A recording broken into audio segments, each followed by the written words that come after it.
Hi, my name is Ariela. Before I read what my mother has written, I just wanted to say, in response to what Gay said, I was one of the little kids who grew up around Mark, and I can vouch for the squeak that he really, it was embarrassing, but it was, of course, out of love. And my mother, Ruthanne Bessman, is unable to be here today and has asked me to read the following on her behalf.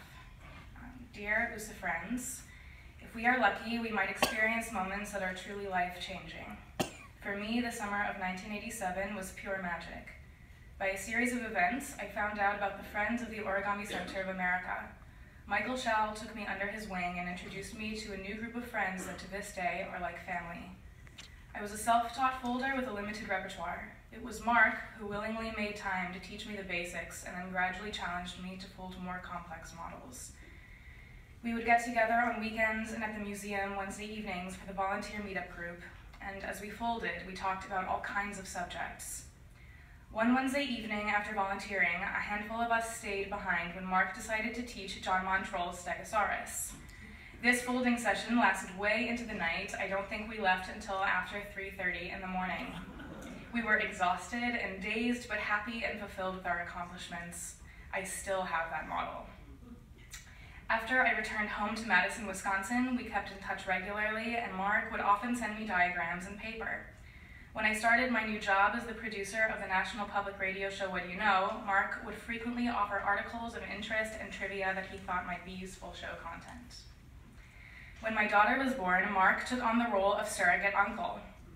He would send gifts like Disney movies that Ariela loved receiving.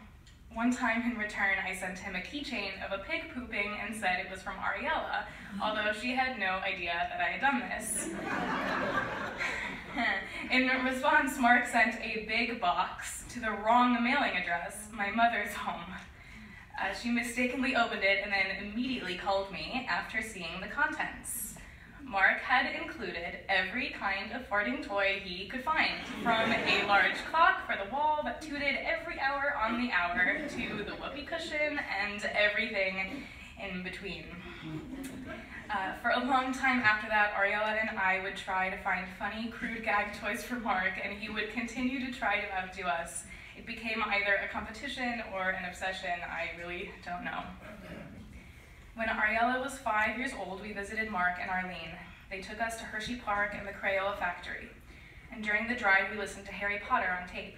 It was our first introduction to Harry's world, and we were immediately hooked. Over the years, we called each other often, and during every call, Mark would tell Ariela jokes. When she moved to New York City to attend the Mannes School of Music, Mark and Arlene would drive all the way from Allentown, Pennsylvania, to her piano recitals and performances.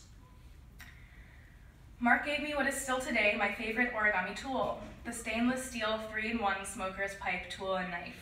I would be lost without it. Witty and funny as Mark was, he was also very thoughtful. When I went to conventions in Japan and Israel, he would send me with a box filled with literally dozens of his pins to share with other folders.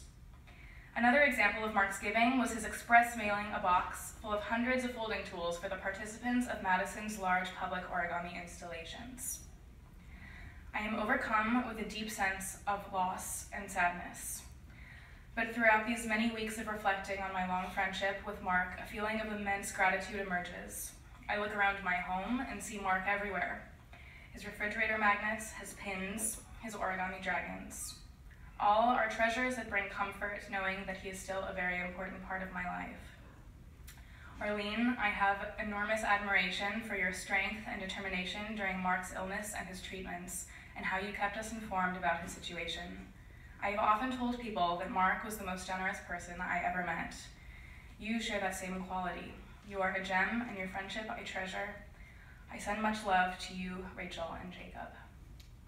I am reminded of this quote from Harry Potter and the Cursed Child, when Dumbledore says to Harry, "Those we love never truly leave us.